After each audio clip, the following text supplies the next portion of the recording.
আসসালামু আলাইকুম রাহমাতুল্লাহি ওয়া বারাকাতুহু। সকলের জন্য দোয়া ও ভালোবাসা। আজকের ক্লাসে সবাইকে স্বাগতম। সুপ্রিয় শিক্ষার্থীরা, যারা এসএসসি পরীক্ষা দিবে, আমি তাদের জন্য বাংলা ভাষার ব্যাকরণ থেকে ধারাবাহিকভাবে মডেল প্রশ্ন আকারে বাংলা দ্বিতীয় পত্র নৈর্ব্যক্তিক আলোচনা করতেছিলাম। আমি তারই ধারাবাহিকতা আজকে ক্লাসটি করব। শিক্ষার্থীরা দেখো, জনতা শব্দটি কোন প্রকার বিশেষ্য? উত্তর হবে সমষ্টি বিশেষ্য। জনতা শব্দটি কোন প্রকার বিশেষ্য? উত্তর সমষ্টি বিশেষ্য।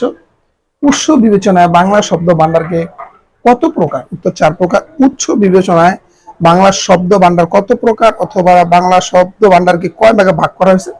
4 ভাগে।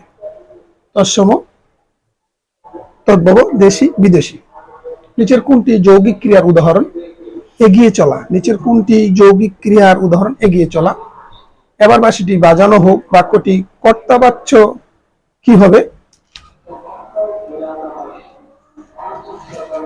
কর্তাবাচ্য। এবার বাঁশিটি বাজাও। এবার বাঁশিটি বাজাও। অর্থের সঙ্গতি রক্ষার জন্য পরোক্ষ উক্তিতে কোন পদের পরিবর্তন প্রয়োজন? সর্বনাম। অর্থের সঙ্গতি রক্ষার জন্য পরোক্ষ উক্তিতে কোন পদের পরিবর্তন প্রয়োজন? সর্বনাম। বাক্যে কোন অংশ, মানে প্রশ্নটা হবে বাক্যে কোন অংশ বাদ দিতে চাইলে কোন জ্যোতি চিহ্নটি হবে? উত্তর ত্রিবিন্দু। 3টা বিন্দু দিলে বাক্যে বাদ। অনুরাগ শব্দের বিপরীত শব্দ কোনটি? বিরাগ। অনুরাগ শব্দের বিপরীত কি হবে? বিরাগ। অর্ণব শব্দের সমার্থক শব্দ নিচের কোনটি? সমুদ্র। অর্ণব শব্দের সমার্থক শব্দ নিচের কোনটি? সমুদ্র।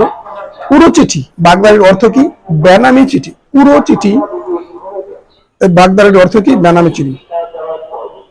তোমাদের সুস্বাস্থ্য এবং শিক্ষা জীবনের উত্তরোত্তর সমৃদ্ধি কামনা করে আজকের মতো এখানে বিদায় নিচ্ছি। আসসালামু আলাইকুম ওয়া রাহমাতুল্লাহি ওয়া বারাকাতুহু।